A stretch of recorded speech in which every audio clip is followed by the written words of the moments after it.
আসসালামু আলাইকুম everyone, welcome my YouTube channel পাখি প্রেমী। পাখি প্রেমী বন্ধুরা কেমন আছেন সবাই?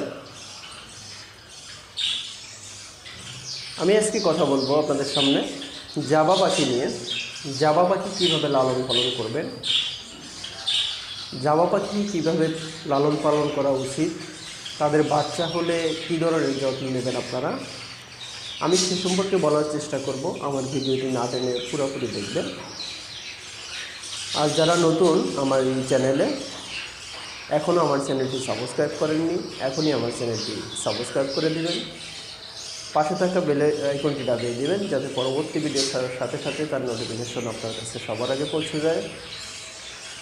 আমি দীর্ঘদিন ধরেই পাখি পালন করি। তারপর আমি বছরখানিক আগে আমি কিছু জাবা পাখি কিনি। জাবা পাখি কিনে আলহামদুলিল্লাহ এখন ভালোই রেজাল্ট পাচ্ছি। আপনারা জাবা পাখিগুলো পালতে পারেন। জাবা পাখি খুব ভালো ডিম বাচ্চা করে এবং কি তাদের যত্ন, তাদের ক্যালসিয়ামের ঘাটতিটা বেশি হয়। যদি আপনারা ঠিকমতো যত্ন করতে পারেন, ঠিকমতো খাবার দাবার দিতে পারেন জাবা পাখিকে, জাবা পাখি ভালো ডিম বাচ্চা করবে। এবং কি ওদের খাবার পর্যাপ্ত পরিমাণ থাকলে, ক্যালসিয়ামের যদি ঘাটতি না হয়, একটি বাচ্চাও তারা নষ্ট করে না। আপনারা চাইলেই জাবা পাখি পালন করতে পারেন। জাবা পাখির মধ্যে অনেকগুলো কালার হয়ে থাকে, যেমন বাংলাদেশে অ্যাভেলেবেল পাওয়া যায় গ্রে জাবা, যেটা কালো জাবা অনেকেই বলে, তারপরে হোয়াইট জাবা আর ফন জাবা, আর কিছু কিছু পাইপ পাখি পাওয়া যায়। সেটা বন্ধুরা যে করজবিটের কারণে, যেগুলো করজবিটের কারণে কিছু ফাটা পাখি হয়, সেগুলোকেই অনেক সময় পাইপ বলা হয়। আপনারা দেখে শুনে জাবা পাখি যারা কিনতে চান, দেখে শুনে জাবা পাখি কালেক্ট করবেন। আর জাবা পাখি পালন করা তেমন কোনো সমস্যা না। যেমন সাধারণত এরা ধানটাই বেশি পছন্দ করে। খাবার খরচটা খুবই কম, কারণ ধানের দাম 50 থেকে 60 টাকা কেজি দরেই আমরা পেয়ে থাকি। আর ধান পছন্দ করে যেটা, সেটা হচ্ছে মিনিকেট চাউল, যেটা আমরা খাই সাধারণত। মিনিকেট চাউল, চিকন ধানটা, লম্বা ধানটা, সেটাই খাওয়ানো জাবা পাখির জন্য ভালো। এবং কি যদি লম্বা ধান আপনি খাওয়াতে পারেন, অবশ্যই ভালো ডিম বাচ্চা করবে এই পাখিগুলো। অনেকেই ভুল করে পোলার চাউলের ধান দিয়ে থাকেন। পোলার চাউলের ধানটাও ওরা খায়, কিন্তু পোলার চাউলের ধানটা যেহেতু একটু ছোটো, ওদের মুখে ওইভাবে অ্যাবজর্ব হয় না। আপনারা যদি পারেন তাহলে লম্বা ধানটা দেওয়াই সবচেয়ে ভালো। এবং কি লম্বা ধানটা বোধে অনেক পুষ্টিকর, আপনারা লম্বা ধানটা খাওয়াই দিতে পারেন।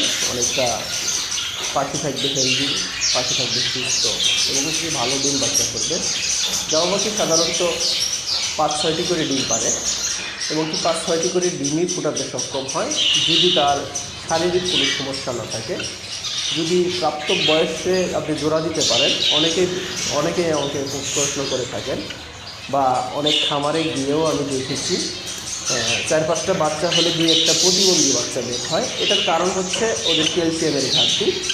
আপনারা যদি প্রপার ট্রিটমেন্ট এবং কি প্রপার ক্যালসিয়াম খাওয়াতে পারেন পাখিকে, ডিমের খোসা বেশি করে খাওয়াতে পারেন। ডিমের খোসা সবসময় দিয়েই রাখতে হয় তার জাবা পাখিকে। যদি ডিমের খোসা খাওয়াতে পারেন এবং কি ক্যালসিয়াম কোর্স করাতে পারেন, তাহলে এই ধরনের সমস্যার থেকে সম্মুখীন হবেন। আর একটা গুরুত্বপূর্ণ হচ্ছে, কেউ জাবা পাখির প্রাপ্ত বয়স না হওয়ার আগেই জোড়া দিয়ে ফেলে, সেটা অবশ্য জাবা পাখি প্রতিবন্ধী হওয়ার মূল কারণ হচ্ছে মা বাপেরই ঠিকমতো ক্যালসিয়াম হয় না। সেগুলো বাচ্চা কীভাবে এত ক্যালসিয়াম পাবে, সেই জন্য ওদের ক্যালসিয়ামের ঘাটতিটা হয়ে যায়। আপনারা প্রাপ্ত বয়সে জোড়া দেওয়ার চেষ্টা করবেন। মিনিমাম 10 থেকে 12 মাস হলে সবচেয়ে ভালো হয়। আপনারা এভাবে যদি জাবা পাখি পালেন, আপনার পাখি থাকবে সুস্থ, আপনার খামার সামনের দিকে এগিয়ে যাবে। তো এই ছিল আমার ভিডিওটি কেমন লাগলো অবশ্যই আমাকে কমেন্ট করে জানাবেন। যারা এখনও আমার এই পাখি প্রেমী চ্যানেলটি সাবস্ক্রাইব করে দেবেন, পাশে থাকা বেল আইকনটি চাপিয়ে দেবেন, যাতে পরবর্তী ভিডিও ছাড়ার সাথে সাথে তার নোটিফিকেশন আপনার মোবাইলে চলে যায়। সবাই ভালো থাকবেন, সুস্থ থাকবে আপনার খাঁচার পাখিগুলো। সবার শুভকামনা রেখে আমার ভিডিও এখানেই শেষ করব। আসসালামু আলাইকুম।